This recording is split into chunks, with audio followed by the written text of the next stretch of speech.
মধ্যপ্রাচ্যে দখলদার ইসরায়েল ও ইহুদিবাদী ইসরায়েলের মধ্যে চলছে এক যুদ্ধ, আর এ যুদ্ধে সরাসরি অংশ নিয়েছে মার্কিন যুক্তরাষ্ট্র। আমাদের হাতে এসেছে গুরুত্বপূর্ণ আপডেট আন্তর্জাতিক সংবাদ। শুরুতেই থাকছে যুদ্ধের পর এবার প্রথমবারের মতো প্রকাশ্যে খামেনি। আরও জানাবো, ইরান ত্যাগ করলেন জাতিসংঘের পরমাণু পর্যবেক্ষকেরা। এবারে থাকছে দেশের মানুষকে বাঁচাতে হলে বিএনপির কোনো বিকল্প নেই বলছে আব্দুস সালাম। আরও জানাবো, আগামী নির্বাচনে ইসলামপন্থীদের ভোটের বাক্স হবে একটাই। সব শেষে জানিয়ে দিব, ইয়েমেন থেকে এখনও হামলা হচ্ছে ইসরায়েলে। এতক্ষণ শুনছিলেন আপডেট সংবাদের শিরোনাম, এবারে বিস্তারিত।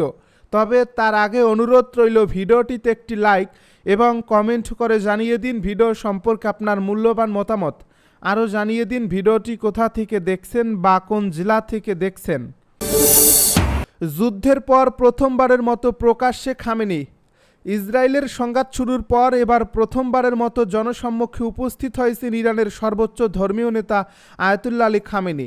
ব্রিটিশ সংবাদ মাধ্যম বিবিসির এক প্রতিবেদনে তথ্য জানানো হয়। এতে বলা হয়, শনিবার আশুরা উপলক্ষে আয়োজিত ধর্মীয় অনুষ্ঠানে যোগ দেন খামেনি। যদিও এর আগে গত বুধবার ইরানের সর্বোচ্চ নেতা আয়াতুল্লাহ আলী খামেনি তেহরানের নিজ বাসভবন ইমাম খামেনি হোসেইনের আয়োজিত মহরমের উচ্চ পর্যায়ের বার্ষিক অনুষ্ঠানে উপস্থিত ছিলেন না। রাষ্ট্রীয় সংবাদ মাধ্যমে প্রচারিত ভিডিওতে দেখা যায়, তেহরানের একটি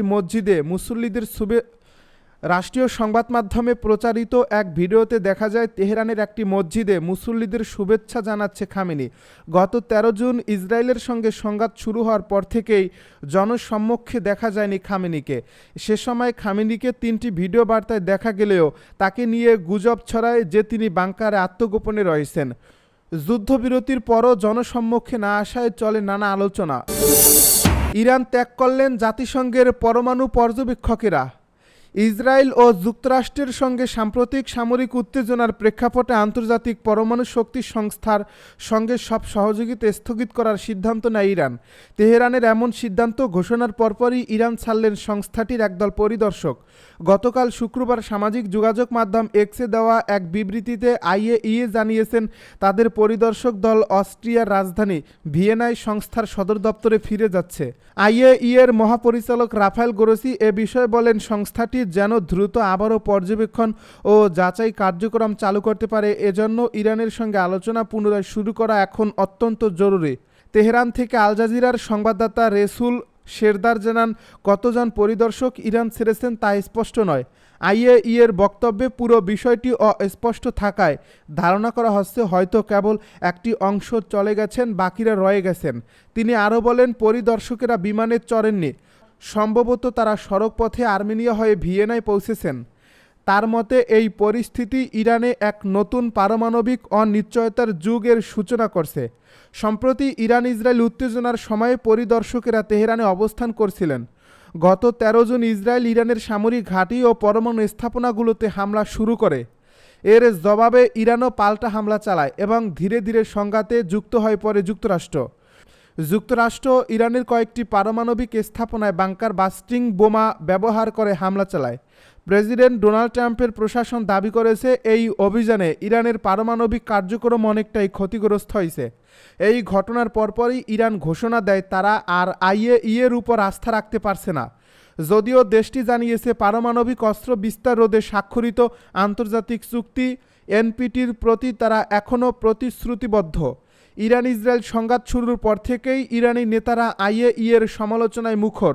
তাদের অভিযোগ, ইসরায়েল ও যুক্তরাষ্ট্রের এই হামলার সময় সংস্থাটি কোনো নিন্দা জানায়নি, বরং হামলার ঠিক একদিন আগে 12 জুন আইএইএর একটি প্রস্তাব পাশ করে, যেখানে ইরানের বিরুদ্ধে পারমাণবিক কার্যক্রমে আন্তর্জাতিক নিয়ম লঙ্ঘনের অভিযোগ আনা হয়। দেশের মানুষকে বাঁচাতে হলে বিএনপির বিকল্প নেই বলছে আব্দুস সালাম। বিএনপি চেয়ারপারসনের উপদেষ্টা বীর মুক্তিযোদ্ধা আব্দুস সালাম বলেছেন, দেশের মানুষকে বাঁচাতে হলে বিএনপির কোনো বিকল্প নেই। বেগম খালেদা জিয়া ও তারেক রহমান ঐক্যে বিশ্বাস করেন, তারা সবাইকে নিয়ে কাজ করতে চান। আসুন ঐক্যবদ্ধ হয়ে আমরা ষড়যন্ত্র মোকাবিলার মধ্য দিয়ে মানুষের হারিয়ে যাওয়া অধিকার ফিরিয়ে দেই। তিনি আরও বলেন, জাতীয় নির্বাচনের বিলম্বিত করতে কিছু মহল কাজ করছে, তাদের প্রচারণায় না পড়ে দ্রুত নির্বাচন আয়োজন করার আহ্বান জানান তিনি। শনিবার বিকেলে সিলেটের একটি কনভেনশন হলে জাতীয়তাবাদী পরিবারের আয়োজনে বিএনপির প্রতিষ্ঠাতা শহীদ জিয়াউর রহমানের মাগফেরাত, বেগম খালেদা জিয়ার রোগমুক্তি ও পরিপূর্ণ সুস্থতা এবং বিএনপির ভারপ্রাপ্ত চেয়ারম্যান তারেক রহমানের সাফল্য ও দীর্ঘায়ু কামনায় দোয়া মাহফিল, ঈদ পুনর্মিলনী ও শহীদ স্মরণ সভা অনুষ্ঠানে এ কথা বলেন তিনি। আব্দুল সালাম বলেন, দেশের মানুষ এখনও জিয়াউর রহমানের নামে ভোট দেন। থার্মোমিটার দিয়ে মাপা হলেও দেখা যাবে বাংলাদেশের সবচেয়ে জনপ্রিয় নেতা জিয়াউর রহমান। আওয়ামী লীগ হলো চোরের ও লুটের দল, আর বিএনপি হলো স্বাধীনতা ও গণতন্ত্রের পক্ষের দল। এ দেশকে যদি রক্ষা করতে হয়, বিএনপি ছাড়া কোনো বিকল্প নেই। দেশের সংকট এখনও কাটেনি। ওই ফ্যাসিস্ট সীমান্তেরও ওই পারে বসে আছে। তিনি নাকি বলেন যে কোনো সময় দেশে ঢুকে পড়বে। আগামী নির্বাচন ইসলামপন্থীদের ভোটের বাক্স হবে একটাই। বাংলাদেশ জামায়াতে ইসলামীর কেন্দ্রীয় সহকারী সেক্রেটারি জেনারেল মাওলানা রফিকুল ইসলাম খান বলেছেন, আগামী জাতীয় সংসদ নির্বাচনে জামায়াতে ইসলামী ইসলামপন্থীদের জন্য সর্বোচ্চ ছাড় দিতে প্রস্তুত। বৃহত্তর ঐক্যের স্বার্থে জামায়াত পূর্বের ঘোষিত যে কোনো আসনের প্রার্থী সরিয়ে নেবে। আগামী জাতীয় নির্বাচনে দেশের সব ইসলামপন্থীর ভোটের বাক্স হবে একটাই। আগামী নির্বাচনে সেই ঐক্যের সত্যিকারের বাস্তবায়ন জাতি দেখবে ইনশাল্লাহ। শনিবার দুপুরে বগুড়া শহরের ঐতিহাসিক টিটু মিলনায়তনে বগুড়া জেলা ও মহানগর ওলামা মহাশেখ পরিষদ আয়োজিত বিশাল ওলামা সম্মেলনে প্রধান অতিথির বক্তব্যে তিনি এসব কথা বলেন। মাওলানা রফিকুল ইসলাম খান বলেন, জুলাই বিপ্লবের পর একটি দল নিজেদের দেশের অঘোষিত মালিক মনে করছে। তারা অপরাধীদের থানা থেকে জোর করে ছাড়িয়ে নিচ্ছে। দেশব্যাপী চাঁদাবাজের মহা উৎসব চলছে। তিনি আরও বলেন, অনেক এলাকায় প্রশাসনের কর্মকর্তারা একটি দলের প্রতি অতিরিক্ত ভালোবাসা প্রদর্শন করছেন। এসব দলকানা কর্মকর্তাদের অপসারণ করে নিরপেক্ষ কর্মকর্তাদের সেসব পদে বসাতে হবে। প্রশাসন নিরপেক্ষ না হলে দেশে কোনোভাবেই সুষ্ঠু নিরপেক্ষ নির্বাচন সম্ভব নয়। সবার কাছে গ্রহণযোগ্য নিরপেক্ষ নির্বাচনের জন্য লেভেল প্লেইং ফিল্ড তৈরি করতে হবে। সরকারকে নিরপেক্ষতার প্রমাণ দিতে হবে। জাতীয় নির্বাচনের আগে অবশ্যই স্থানীয় সরকার নির্বাচন দিতে হবে। প্রয়োজনীয় সংস্কার ছাড়া যেনতেনভাবে নির্বাচনের মাধ্যমে কোনো রাজনৈতিক দলকে ক্ষমতায় বসানোর অপচেষ্টা হলে দেশের আলেম সমাজ ঐক্যবদ্ধভাবে রুখে দাঁড়াবে। ওলামা মাশায়েখ পরিষদ বগুড়া মহানগর শাখার সভাপতি আলহাজ মাওলানা আলমগীর হোসাইনের সভাপতিত্বে সম্মেলনে বিশেষ অতিথি ছিলেন জামায়াতে ইসলামীর কেন্দ্রীয় নির্বাহী পরিষদের সদস্য অধ্যক্ষ শাহাবুদ্দিন, তামিরুল মিল্লাত কামিল মাদ্রাসার সাবেক অধ্যক্ষ শায়েখ মাওলানা মাইনুল আবেদিনী। ইয়েমেন থেকে এখনও হামলা হচ্ছে ইসরায়েলের। ইয়েমেন থেকে ইসরায়েলে ক্ষেপণাস্ত্র ছোড়া হয়েছে। ইসরায়েল জানিয়েছে এই ক্ষেপণাস্ত্রটি প্রতিরোধ করছে তাদের আকাশ প্রতিরক্ষা ব্যবস্থা। রোববার এ তথ্য জানিয়েছে ইসরায়েলি সেনাবাহিনী। খবর আরব নিউজের।